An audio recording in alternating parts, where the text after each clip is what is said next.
I must explain that formalization, the process of formalization, begins with listening to the informal economy workers themselves. I think a few weeks ago, we attended a certain platform. I think Samuel was present, and the presentations were like, they, them, they do this, they do that, them. And these were presentations talking about workers in the informal economy. But surprisingly, we were also there as workers in the informal economy. What I requested of that platform was to make sure that they open up the space for informal economy workers to speak for themselves, because the rhetoric should be we, us, not them, they. That's why we have the first point, listening to the informal economy workers themselves. And we are happy we are slowly moving towards that. I think we have had a very long journey with people like Honorable Chikukwa, the chairperson of local government. She has been with us through this journey for the past 3 years, if I am not mistaken, while we worked as a consortium with WAPAS, VSET, BVTA, and the ZCIEA. And transitioning to formality involves issues which include the legal recognition and respect of informal economy workers. Without national policies which deliberately address the informal economy workers or protect and regulate informal economy workers, all these conversations about transitioning to formality will be deemed useless. So we have to move to a certain level where we have got homegrown policies which speak to, protect, and regulate the informal economy operations. It also speaks to infrastructural support.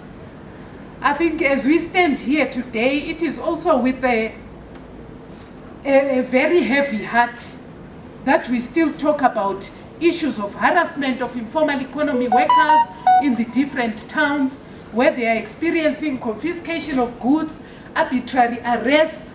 That should not be for a country that has got high informality levels. So it is very important for us to have infrastructural support where there are markets that are designed for informal workers to work from, and also where there is a deliberate attempt by both central government and local authorities to create a conducive atmosphere for informal economy workers to access these infrastructures.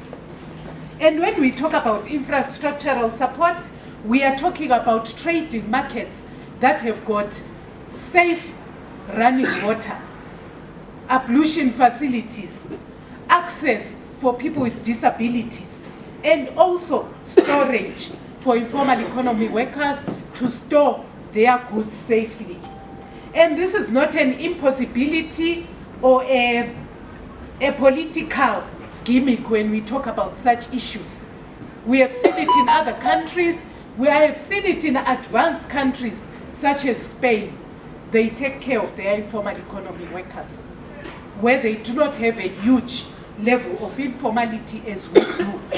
So for us, we really need to, I've often said, government has got to wake up and smell the coffee. We have a huge informal economy. But with all this support, we can turn that informality to formality. And that will give us national economic development. And we also need social protection and other benefits among a range of issues. There are a lot of issues where the transitioning to formality is concerned. The ZCIEA approach to the formalization process is premised on the ILO recommendation 204 of 2015, which speaks to transitioning of the informal economy to formality. And this one is not a mystery to our government, as our government also attends and participates in crafting these international labor standards. At the same time, the provision of conducive and enabling conditions of work for informal economy workers requires the elimination of harassment and violence against informal economy workers as articulated again in the International Labour Organization Convention 190, as well as Recommendation 205 of 2019 on the elimination of violence and harassment in the world of work. Also, this further accentuates the fact that our work is premised on international labor standards to which our government subscribes to. So our demands are not ethereal or fantasized. And working together with VSET, WABAS, BVTA, and ZCBTA in the informal economy agenda, we attempted to set a pace to say this is the formalization that we want as informal economy players. And we came up with 7 thematic areas, which are: number 1, recognition and respect for the informal economy workers. Number 2, development. Oh, sorry, I forgot to indicate that I do have this presentation in my phone, so I will share with all of you. Don't bother with writing. I'll make it easy. You will receive it electronically. I just written because I am a teacher and I believe people focus more on what they see. So number 2 is development of linkages between the informal economy and the formal businesses. This will assist us as informal economy workers to pick up good business practices and also improve on our businesses in terms of financial literacy, digitalization literacy, as well as business management and business growth. Number 3 is access to markets. Access to markets is different from access to good infrastructure. Usually when we say markets, people think about these vending bays where people work from.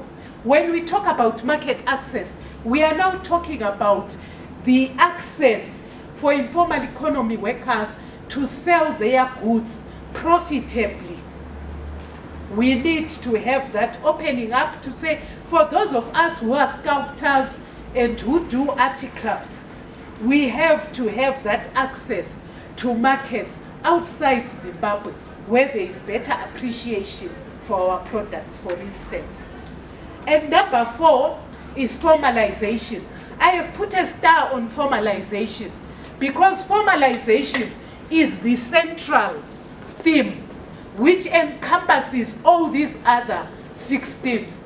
All these 6 themes fit into formalization.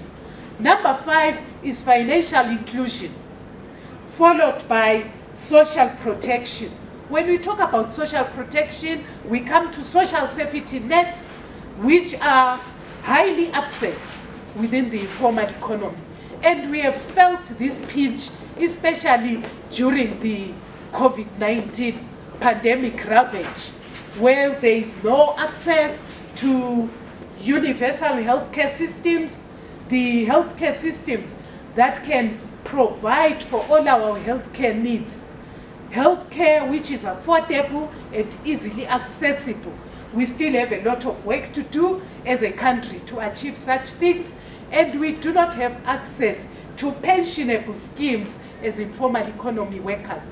Neither do we have access to packages which protect us.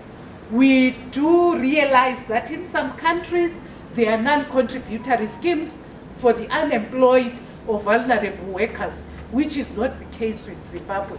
We continue to care and fend for ourselves. And that is not a bad thing. We have been doing it, but what we need is concrete support, concrete and deliberate support to improve our livelihoods. Then number 7 is devolution. devolution speaks to decentralizing of power to the various local arms of government. And I believe this is work in progress for our country, and we have also seen a lot of it, because as the chair we have done a lot of work with local authorities, which I'm going to cover in my next presentation, which fits into this presentation. In conclusion, about what formalization is and what it entails, I'm just going to make an observation on why formalization programs usually fail. Firstly, I said there should be a conversation between governments and the informal economy workers themselves. And formalization programs usually fail when governments require informal economy workers to register and pay taxes without providing conducive and enabling conditions for the same workers. So this is the issue. When government demands or puts a requirement to say informal economy workers should register and pay taxes without that support to give them the conducive and enabling conditions, such as the social protection support and financial inclusion, all those 7 thematic areas, then there is bound to be a failure in the implementation of that formalization program or strategy, or there will be resistance from the informal economy workers themselves, because one has got to put money where they realize something. Once the working conditions are improved, the conversation will be easier, and it will be a win-win for both government and the informal economy workers themselves. With that,